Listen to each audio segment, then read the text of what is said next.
चलिए बच्चों, एक छोटा सा टॉपिक और रह गया, that is elasticity.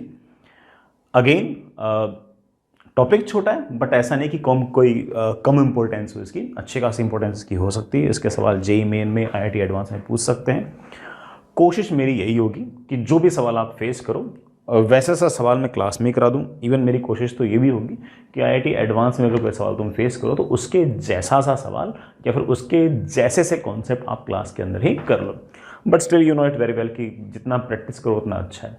But still conceptually और सवालों के टाइप के हिसाब से आप मान के चल सकते हो। मैं लगभग सारी चीज़ें कवर करके रखूंगा, ठीक है। तो चलिए बच्चों, हेडिंग लिखिए। Next is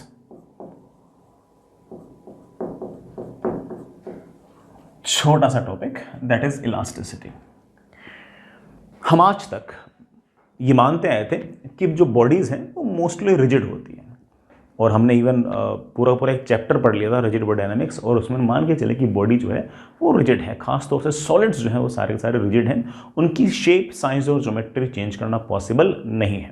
but as we know it very well कि बेटा सॉलिड्स पर भी अगर हम अच्छा खासा फोर्स लगाएं, तगड़ा फोर्स लगाएं, तो उनकी शेप, साइज, ज्योमेट्री को हम हल्का फुल्का चेंज कर सकते हैं। हालांकि सारे के सारे सॉलिड्स ही अपनी शेप, साइज, ज्योमेट्री को चेंज करने के लिए रेजिस्ट करेंगे, वो अपोज करेंगे। इतनी आसानी से उनकी शेप साइज ज्योमेट्री चेंज इतनी आसानी से नहीं होगी। हाँ, लिक्विड्स के अंदर और फ्लूइड्स के अंदर शेप साइज ज्योमेट्री बड़े आराम से चेंज हो सकती है। गैसेस में तो बहुत ही आराम से, इवन लिक्विड्स में भी आसानी से चेंज हो सकती है। सॉलिड्स में उतनी आसानी से नहीं हो सकती। They have some kind of resistance to change their shape size and geometry, and higher the resistance we say that they are more elastic. So 2-3 minute छोटी छोटी बातें। पहली बात, इट इज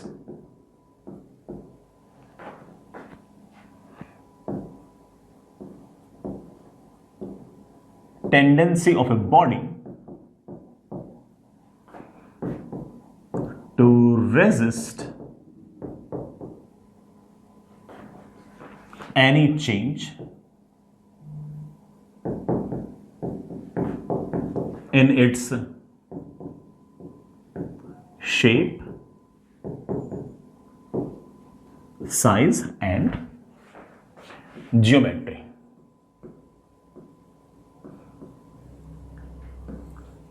और फिर भी अगर मैं इस पर कोई एक्सटर्नल फोर्स लगा दूं और एक्सटर्नल फोर्स लगाकर उस बॉडी की शेप, साइज, ज्योमेट्री को अगर चेंज कर भी दूं, तो बॉडी वापस से अपनी एक्चुअल पोजीशन पर, एक्चुअल शेप पर, एक्चुअल ओरिएंटेशन पर आने की कोशिश करेगा। It will have some zeal to come back to its actual shape, size and geometry. So अगर आपने कोई एक्सटर्नल फोर्स लगाकर इसके जानबूझकर अगर शेप, साइज, ज्योमेट्री चेंज कर भी दी, हालांकि ये तो रेजिस्ट करेगा, हालांकि बॉडी तो रेजिस्ट करेगी, बट आपने एक्सटर्नल फोर्स इतना ज्यादा लगा दिया कि आपने अच्छी खासी उसकी शेप, साइज, ज्योमेट्री मान लीजिए चेंज कर दी, तो जैसे ही आप उस डिफॉर्मिंग फोर्स को हटाओगे, बॉडी वापस से अपनी एक्चुअल शेप, साइज, ज्योमेट्री को रिगेन करने की कोशिश करेगी, and this is also known as elasticity. बड़ा लिखना चाहो तो लिख सकते हो। If external deforming force is removed, comma, then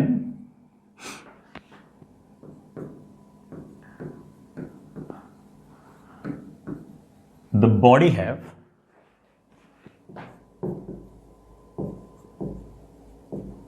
tendency to regain its tendency, मतलब कोशिश होगी उसकी, रीगेन कर पाएगी नहीं कर पाएगी वो अलग बात है। have tendency to regain its actual shape, size and geometry। जो बॉडीज अपनी एक्चुअल शेप, साइज और ज्योमेट्री को बेटर तरीके से रीगेन कर पाती हैं, हम कहेंगे कि वो ज्यादा इलास्टिक है। जो बॉडीज ढंग से अपनी एक्चुअल शेप, साइज, ज्योमेट्री को रीगेन ना कर पाए, उनके लिए हम ये कहेंगे कि वो लेस इलास्टिक है और मोर प्लास्टिक है। क्या है, less elastic and more plastic.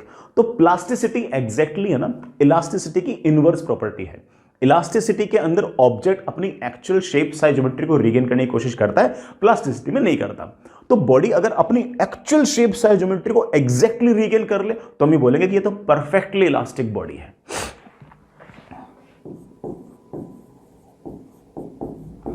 Perfectly elastic body बेटा सिर्फ और सिर्फ सवालों में होगी, एक्चुअल लाइफ में बेटा ऐसी कोई बॉडी नहीं होती है। जैसे हम एक्सटर्नल फोर्स हटाते हैं तो हल्का फुल्का डिफॉर्मेशन तो रह ही जाता है, ठीक है। परफेक्टली इलास्टिक बॉडी जो है it attains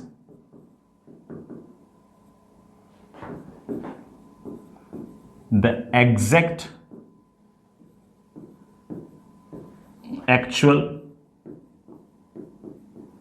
shape, size and geometry when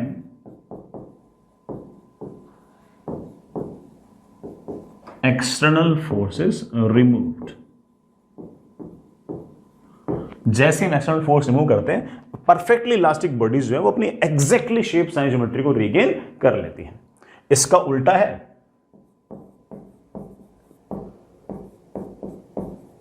perfectly plastic bodies. ये जो परफेक्टली बेटा प्लास्टिक बॉडीज हैं ये तो एक्चुअल शेप साइज ज्योमेट्री पर आने की कोशिश भी नहीं करती। मोस्टली बॉडीज जो होती है वो इन दोनों के बीच में होती है कि एग्जैक्टली शेप साइज ज्योमेट्री को रीगेन भी नहीं कर पाती और कोशिश भी करती हैं, तो बीच में से आ जाती हैं, ठीक है। Perfectly plastic bodies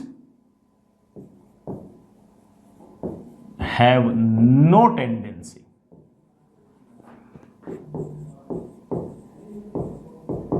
to regain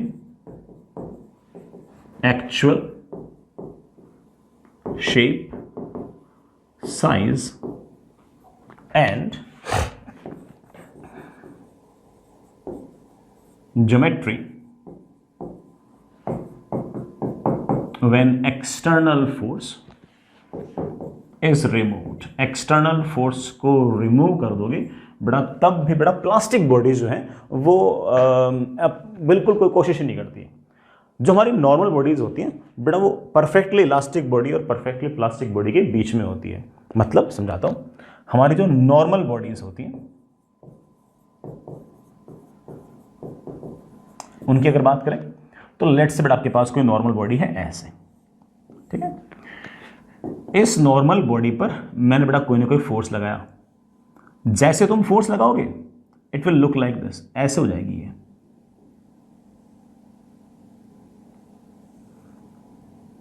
इसके अंदर डिफॉर्मेशन आ जाएगी।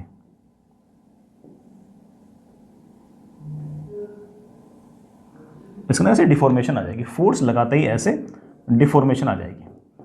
जैसे आप ये फोर्स हटाओगे वैसे ही ये अपनी वापस से शेप साइज ज्योमेट्री रीगेन करने की कोशिश करेगी, लेकिन एग्जैक्टली वो शेप साइज ज्योमेट्री नहीं आ पाएगी। हमारी नॉर्मल बॉडीज जो है वो वापस आने की कोशिश तो करती हैं लेकिन एग्जैक्टली वैसी नहीं हो पाती, ठीक है। तो प्लास्टिक बॉडीज तो बड़ा जैसे डिफॉर्म करोगे वो डिफॉर्म ही रहेगी। परफेक्टली इलास्टिक बॉडीज डिफॉर्म करोगे, फोर्स हटाओगे, वापस से वही शेप साइज ज्योमेट्री को रीगेन कर लेगी। और हमारे जो normal in general day to day life के अंदर जो बॉडीज हैं वो ऑफ कोर्स बड़ा आने की कोशिश करती है लेकिन एग्जैक्टली वैसा नहीं आ पाती। फेयर इनफ बेटा। अब मैं एक बात और बोलूंगा, एक बात क्या बहुत सारी बात बोलूंगा, सुनना बेटा। मैं ऐसे कह सकता हूं कि अगर इलास्टिसिटी की ही अगर बात करें तो ऑब्वियस बात है कि solids are more elastic as compare to liquids and liquids are more elastic as compare to gases. Gases की तो शेप साइज ज्योमेट्री चेंज करना सबसे आसान है और सॉलिड्स की बेटा शेप साइज ज्योमेट्री का चेंज करना थोड़ा सा मुश्किल है। सॉलिड्स में भी अगर मान लो कि मैं दो चीजें कंपेयर करूं, एक में कंपेयर करूं बेटा लेट से कोई मेटल, लेट से स्टील, आयरन ही हो गया एक तरह से, स्टील और रबर। तो जरा ध्यान से देखो, तो रबर के ऊपर मैंने कोई फोर्स लगाकर उसको खींचूं तो ज्यादा आसान है। स्टील की बेटा मान लो मेरे पास कोई ऐसे थिन शीट है, उसको खींचो तो उसकी लेंथ को चेंज करना इतना आसान काम नहीं है। तो स्टील जो है उसकी शेप साइज ज्योमेट्री चेंज करना इतना आसान काम नहीं है. Steel is more elastic as compare to rubber. Steel is more elastic as compare to rubber. Even madam मान लीजिए मेरे पास ये स्टील की कोई थिन प्लेट, मैं यहां से फिक्स कर दूं इसको. मेरे पास ये एक स्टील की थिन प्लेट है, ठीक है, और इस पर मैंने ऐसे हल्का सा फोर्स, थोड़ा सा फोर्स, बहुत ज़्यादा नहीं, क्योंकि बहुत ज़्यादा फोर्स अगर लगा दिया तो बेटा फिर तो ये अपनी इलास्टिक लिमिट के बाहर चला जाएगा, वो हम बाद में देख लेंगे. लेकिन हल्का सा फोर्स लगाकर अगर तूने स्टील को ऐसे थोड़ा सा अगर मूव करा दिया तो ये स्टील की जो पत्ती है, जो स्टील की थिन प्लेट है, ये वापस से अपनी शेप साइज ज्योमेट्री को रीगेन करने के लिए वापस आएगी और रबर के मुकाबले फास्ट आएगी. रबर भी आएगा लेकिन रबर के मुकाबले फास्ट आएगी. तो स्टील की शेप साइज ज्योमेट्री को चेंज करना रबर की शेप साइज ज्योमेट्री को चेंज करने के मुकाबले ज्यादा मुश्किल है, और स्टील अपनी एक्चुअल शेप साइज ज्योमेट्री पर आने के लिए बेताब है, even more faster as compare to rubber. हाँ, ये जरूर है कि बेटा अगर मान लो कि स्टील को तुम उसकी इलास्टिक लिमिट से ज्यादा अगर मोल्ड कर दोगे तब बेटा वापस नहीं आएगा. वो इलास्टिक लिमिट क्या है हम देख लेंगे, लेकिन वापस आने की टेंडेंसी सिर्फ तभी होगी जब आपको सिर्फ उतना ही डिफॉर्म करो कि वो वापस आ सके. तो उस केस में अगर आप देखते हो तो steel is more elastic as compare to rubber. एक बात तो बेटा, इलास्टिसिटी जो है it is due to of course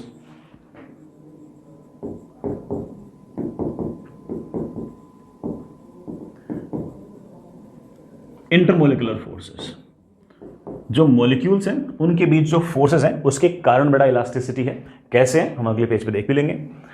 अगर आपने किसी भी बॉडी का अगर टेम्परेचर बढ़ाया इन जनरल तो जो आपके मॉलिक्यूल्स हैं उनके बीच में जो सेपरेशन है बड़ा वो बढ़ता है. सेपरेशन आपका बढ़ता है और आपके जो इंटरमोलिकुलर फोर्सेस हैं वो घटते हैं. इंटरमोलिकुलर फोर्सेस अगर घटते हैं तो ऑब्वियस बात है कि आपकी जो इलास्टिसिटी है मेरे बच्चे वो घटती है. तो अच्छा पॉइंट है बेटा, हो सकता है कभी जेईई मेन वगैरह में इस पॉइंट पे कोई सवाल पूछ ले तो इन्फॉर्मेटिव बात है. टेम्परेचर बढ़ाओगे तो इलास्टिसिटी घटेगी. And solids are more elastic as compare to liquids and liquids are more elastic as compare to gases. और सॉलिड्स में भी स्टील इज मोर, कोई metal is more elastic as compare to rubber. कैसे बेटा intermolecular forces पर elasticity depend करती है सुनना. हालांकि इसके पीछे की बेटा कहानी तो मोस्टली केमिस्ट्री की है, बट हम भी है ना छोटी मोटी बातें तो कर ही सकते हैं, हल्की फुल्की बातें तो कर ही सकते हैं. बट मान लीजिए ये एक मॉलिक्यूल है और ये एक मॉलिक्यूल है, इन दोनों के बीच में सेपरेशन R है और इन दोनों के बीच में कोई ना कोई इंटरमोलिकुलर फोर्सेस है. इंटरमोलिकुलर फोर्सेस इस तरह से हैं कि ये डिस्टेंस R0 है. अगर मॉलिक्यूल को अगर तुम दूर ले जाओगे तो ये अट्रैक्ट करेंगे, नजदीक ले जाओगे तो रेपेल करेंगे. इमेजिन करने के लिए मैं ऐसा कर लेता हूं कि लेट्स से दोनों के दोनों को मैंने ऐसे किसी स्प्रिंग से बांध रखा है. नजदीक लाऊंगा तो रेपेल करेंगे, दूर ले जाऊंगा तो नजदीक आएंगे. और एक तरह से ये वाला जो पोजीशन है, ये वाला जो R0 है, ये एक तरह से इक्विलिब्रियम के लिए है. ठीक है, अगर आप यहां से इसको दूर ले गए तो फोर्स आएगा अट्रैक्टिव, अगर आप नजदीक लेके आओगे तो फोर्स आएगा आपका रिपल्सिव.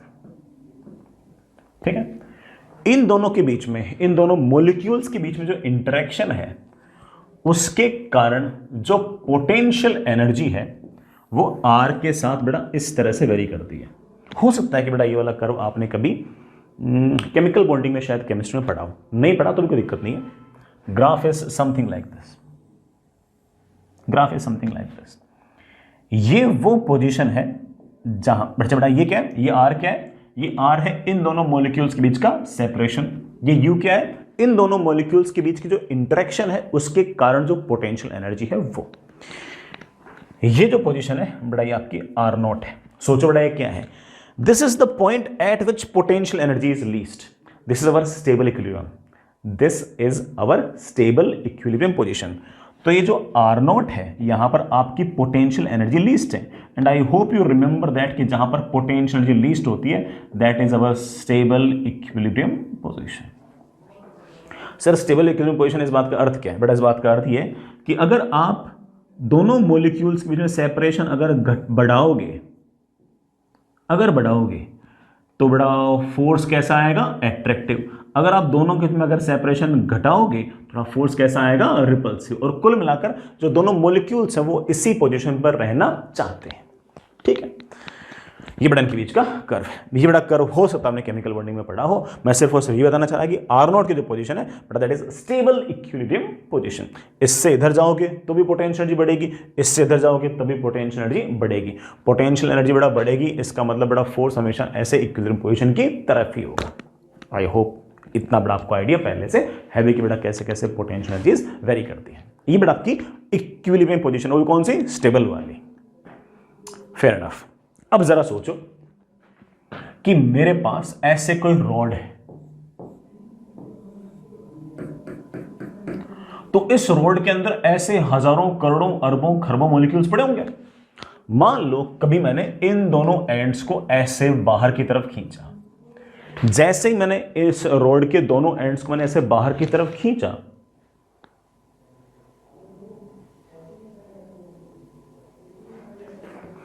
जैसे बेटा मैंने इन दोनों एंड्स को ऐसे बाहर की तरफ खींचा, वैसे ही ऑब्वियस बात है बाहर की तरफ खींचते ही इन दोनों मॉलिक्यूल्स के बीच का सेपरेशन बढ़ेगा। इन दोनों मॉलिक्यूल्स के बीच का सेपरेशन बढ़ेगा, इन दोनों मॉलिक्यूल्स के बीच का सेपरेशन बढ़ेगा तो अंदर की तरफ फोर्स लग जाएगा। कैसा? एट्रैक्टिव। और वो एट्रैक्टिव फोर्स लग जाएगा और उसके कारण पूरी की पूरी रॉड के अंदर की तरफ एक फोर्स आ जाएगा। आपने खींचा बाहर की तरफ, वो तो डिफॉर्मिंग फोर्स। अब अंदर की तरफ एक रिस्टोरिंग फोर्स आ गया है, वो ऐसा फोर्स आ गया है जो उस पूरे के पूरे सिस्टम की एक्चुअल शेप साइज ज्योमेट्री को रिस्टोर करना चाहता है। आपने डिफॉर्मिंग फोर्स लगाया तो दोनों मॉलिक्यूल के बीच सेपरेशन हल्का सा बढ़ा। जैसे हल्का सा सेपरेशन बढ़ा, वो चाहते हैं कि सेपरेशन तो आर नॉट ही रहे, तो अंदर की तरफ फोर्स आ गया, और जो अंदर की तरफ फोर्स आ गया उस पूरी रोड में एक टेंशन आ गई, और वो टेंशन जो है वो अपने आप में एक रिस्टोरिंग फोर्स आ गया। तो ऐसे बड़ा आपका रिस्टोरिंग फोर्स आ गया।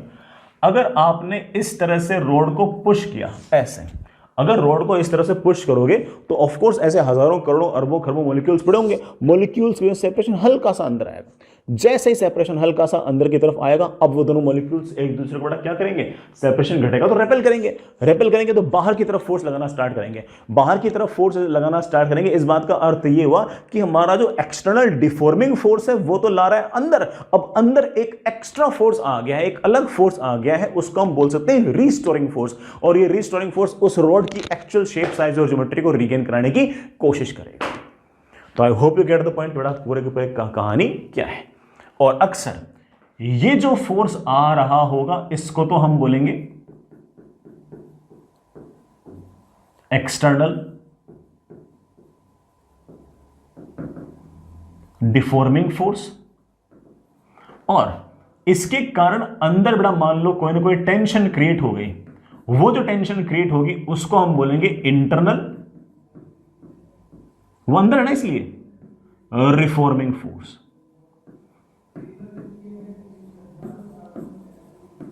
इस रिफॉर्मिंग फोर्स को मैं एक बार के लिए बेटा FR भी लिख लेता हूं। अक्सर आपका एक्सटर्नल डिफॉर्मिंग फोर्स और अंदर वाला बड़ा रिफॉर्मिंग फोर्स सेम होगा अगर सारा का सारा सिस्टम इक्विलिब्रियम पे है तो, अदरवाइज बराबर नहीं होगा। सर अदरवाइज क्या रिलेशन होगा? वो बड़ा ऑफ कोर्स सिचुएशन पर डिपेंड करता है, हम सिचुएशन देख भी लेंगे। मैं एक बात लिख भी दूं कि इफ सिस्टम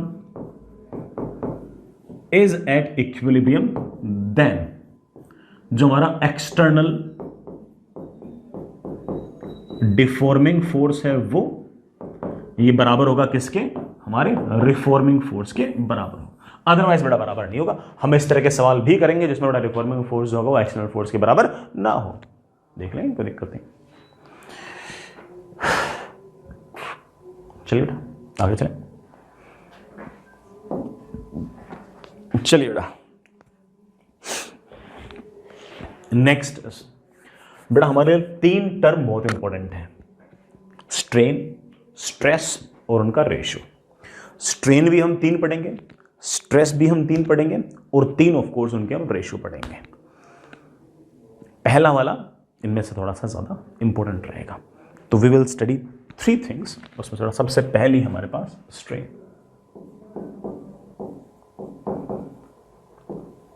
किसी एक्सटर्नल फोर्स के लगाने पर ऑब्जेक्ट की कितनी कॉन्फ़िगरेशन चेंज हुई, कितना फ्रैक्शनल चेंज इन कॉन्फ़िगरेशन आया है, that is known as strain. मैं अंग्रेजी में बोल गया, मैं इसको मैथमेटिक्स में लिखूंगा, पहले एक बार लिखो इस बात को बेटा।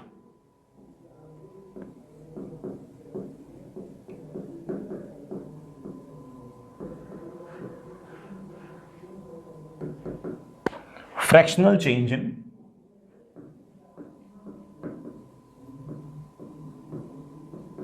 configuration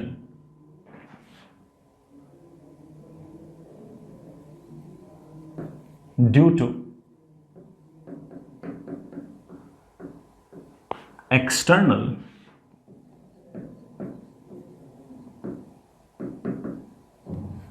deforming force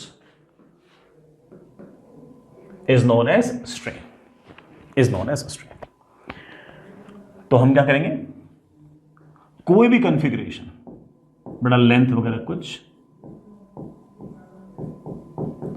this is, नीचे हम लिखेंगे एक्चुअल कॉन्फ़िगरेशन, ऊपर हम लिखेंगे चेंज इन कॉन्फ़िगरेशन।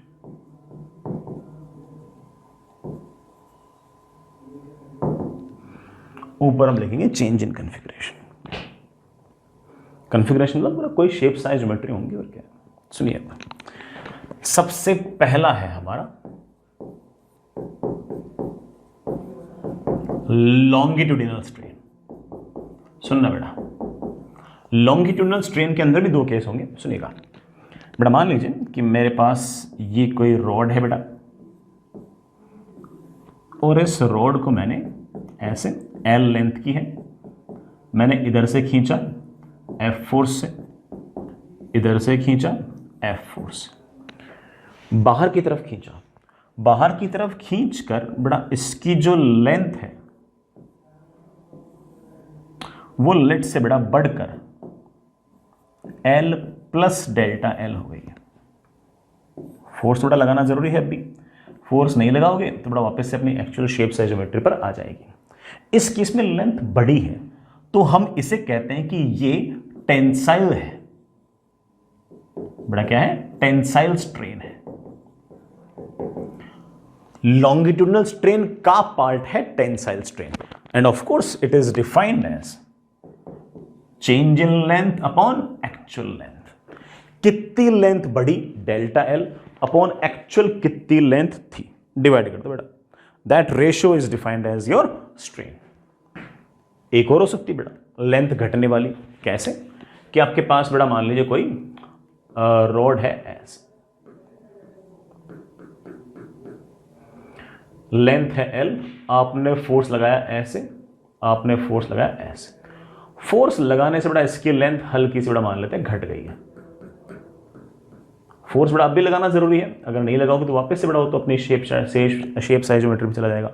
पहले लेंथ L थी बड़ा, अब मान लो लेंथ है L minus delta L, delta L length घट गई है, तो बड़ा इस बार हम एक नाम निकाल देंगे कंप्रेसिव।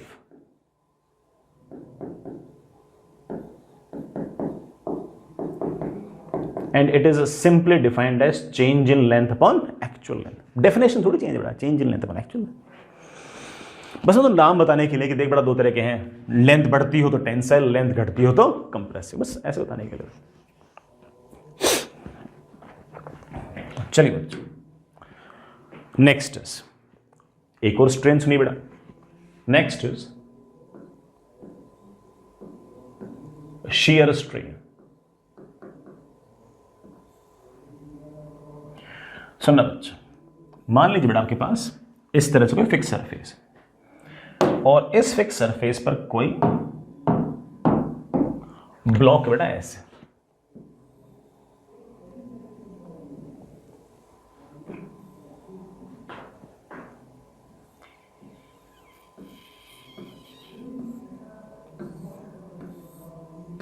ऐसा बड़ा कोई ब्लॉक, ठीक है। अच्छा बेटा, shear strain का एक नाम और भी है ना, it is also known as tangential strain.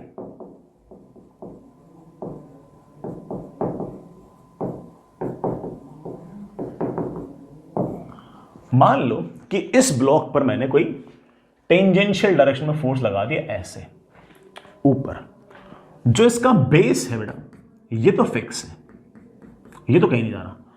तो जो ब्लॉक होगा ना उसके ऊपर वाले पॉइंट पे अगर फोर्स लगाओगे तो ब्लॉक हल्का सा बड़ा यूं हो जाएगा, हल्का सा, शेप तो चेंज हो ही नहीं ना। और उसके कारण बेटा हो सकता है कि कहानी कुछ ऐसी हो जाए कि आपका जो ब्लॉक है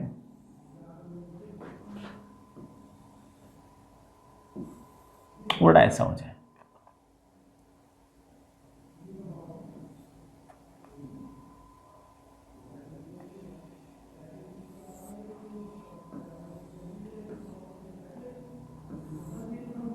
ऐसे हो जाए, ये हो जाए।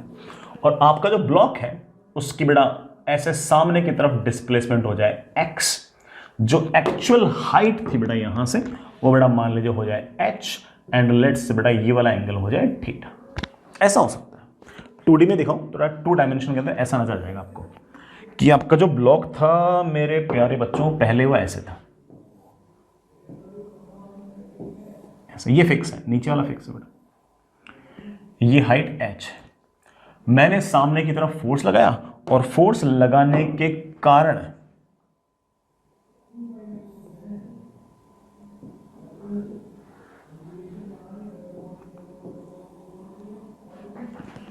ये बेटा सामने की तरफ डिस्प्लेसमेंट हो गया लेट से x।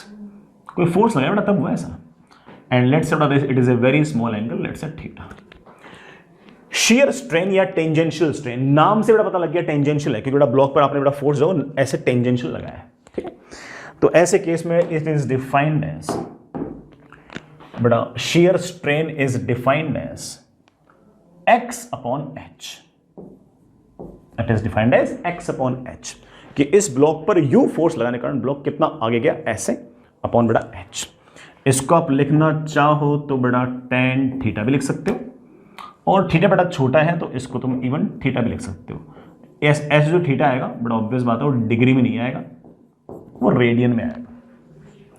ऑफ कोर्स बेटा स्ट्रेन यूनिटलेस डायमेंशनलेस क्वांटिटी है क्योंकि ऊपर जो डायमेंशन है वही नीचे, ये लेंथ है तो ये भी लेंथ है। तो स्ट्रेन चाहे बेटा आपकी वो टेंसाइल हो, कंप्रेसिव हो, लॉन्गिट्यूडनल हो, शियर हो, कोई सी भी हो, ये सारी की सारी जो होंगी इनके पास किसी प्रकार की कोई यूनिट नहीं होंगी, कोई डायमेंशन नहीं होंगी।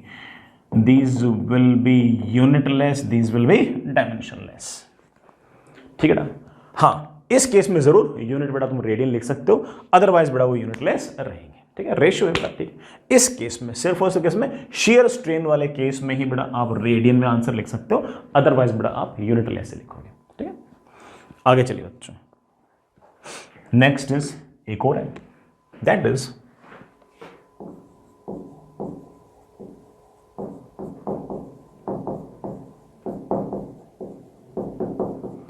Volumetric strain. सुनना बेटा, मान लीजिए बेटा आपके पास कोई इस तरह से बॉडी है जिसका वॉल्यूम है v, और इस बॉडी पर हमने चारों तरफ से ना ऐसे प्रेशर लगाना स्टार्ट किया, यूं इधर से प्रेशर लगा रहे हैं, और प्रेशर लगाने के कारण इस बॉडी का जो ये कंप्रेस हो गई बॉडी, और कंप्रेस होकर इसका जो वॉल्यूम है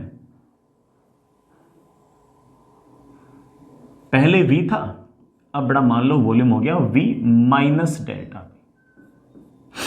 v minus delta v, volume घट गया बेटा ऑफ कोर्स। तो volumetric strain is simply defined as change in volume upon actual volume. बेटा कई बार minus delta v upon v भी लिख सकते हो, मतलब वॉल्यूम घट रहा है उसके लिए माइनस लिख दो, बाकी बेटा इतना कोई बहुत बड़ा फर्क नहीं पड़ता। Change in volume upon actual volume.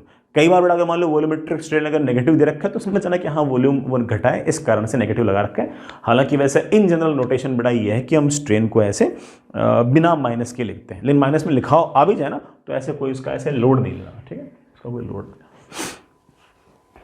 ठीक है बच्चों। ये हमारा बड़ा वॉल्यूमेट्रिक स्ट्रेन। जिस तरह के आपके 3 स्ट्रेन थे बेटा वैसे ही हमारे पास 3 स्ट्रेस भी होंगे बेटा, 3 स्ट्रेस भी होंगे। कौन से होंगे सुनना बेटा। सबसे पहले बेटा हमारा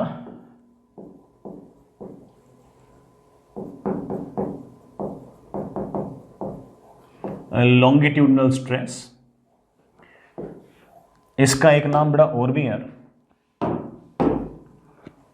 it is also known as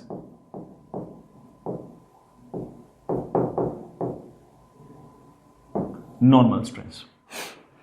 सुनना बेटा, आपके पास बेटा मान लीजिए कोई ब्लॉक है ऐसा, ये क्रॉस सेक्शनल एरिया है ए, बेटा ये क्रॉस सेक्शनल एरिया है ए।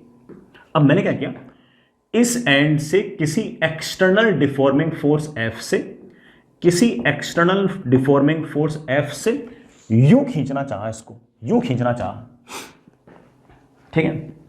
तो जैसे खींचना चाहा तो इसके अंदर बड़ा एक टेंशन क्रिएट हो जाएगी ऐसे,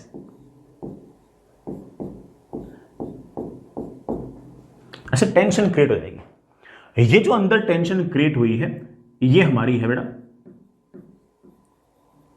reforming force.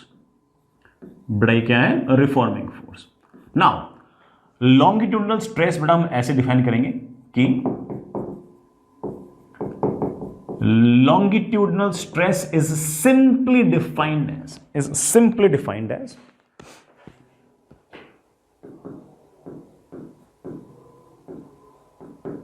a reforming force upon cross sectional area। ये एरिया अगर A है, अपॉन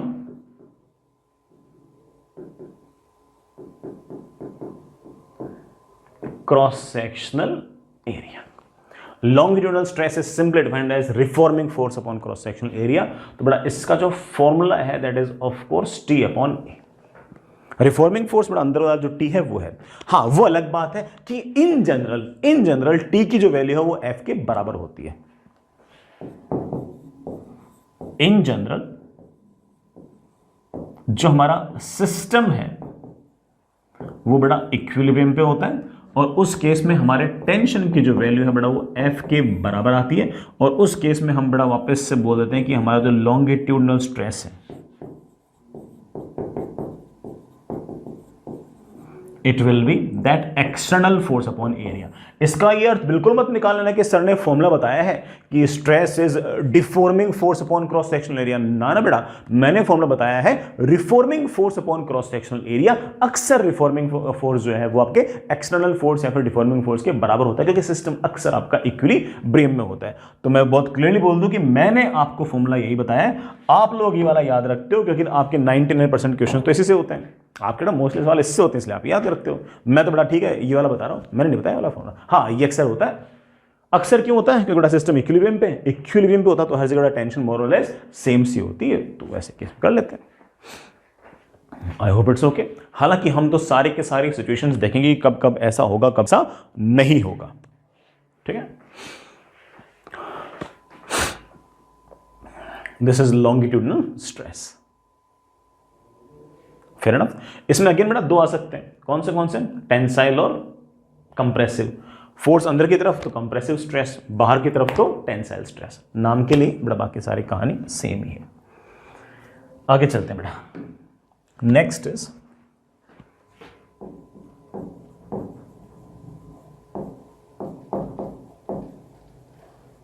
शियर स्ट्रेस या फिर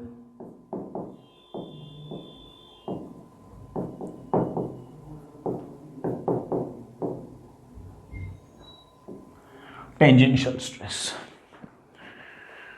शियर स्ट्रेस या बड़ा टेंजेंशियल स्ट्रेस। चलिए बेटा, नाम से आइडिया लग गया होगा। बड़ा मान लीजिए कि आपके पास कोई इस तरह का फिक्स्ड बेस है,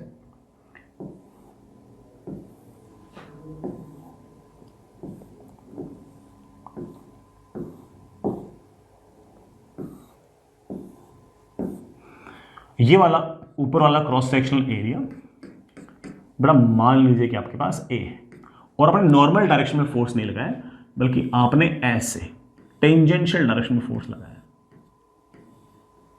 लेट्स से बड़ा this tangential force is F T, और जिस सरफेस पर बड़ा आपने ये फोर्स लगाया उसका क्रॉस सेक्शनल एरिया है A, then shear stress is simply defined as F T upon A. Longitudinal में of course normal force upon cross section area था, यहां पर ऑब्वियस बात है टेंजेंशियल फोर्स अपॉन एरिया है, ठीक है ना।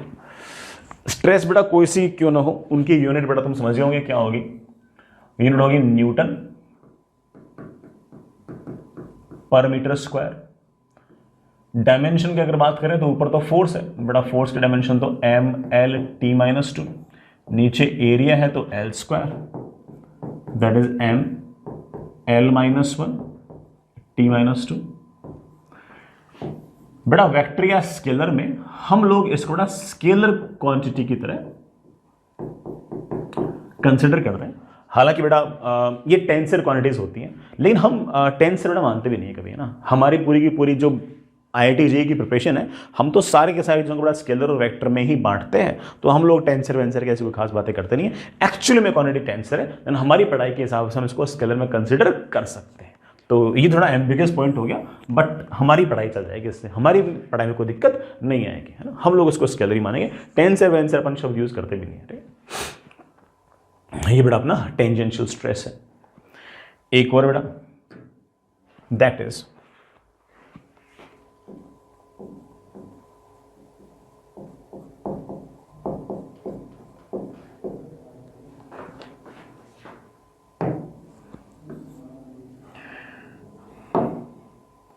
बेटा next is volumetric stress.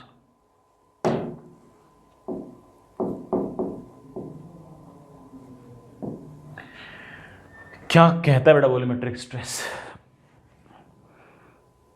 Volumetric stress is simply pressure और चेंज इन प्रेशर।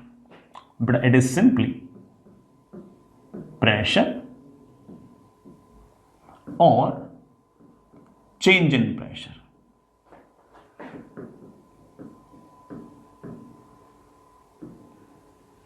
जैसे जैसे सुनना, मान लीजिए बेटा कोई बॉडी है, उसका वॉल्यूम V है, और ऑफ कोर्स बेटा कुछ ना कुछ प्रेशर तो साइड में रहता ही है। कुछ भी नहीं होगा तो एटमॉस्फेरिक प्रेशर ही रहेगा यार, है ना। कुछ नहीं कहोगे तब भी बेटा एटमॉस्फेरिक प्रेशर तो रहेगा ही रहेगा, ठीक है।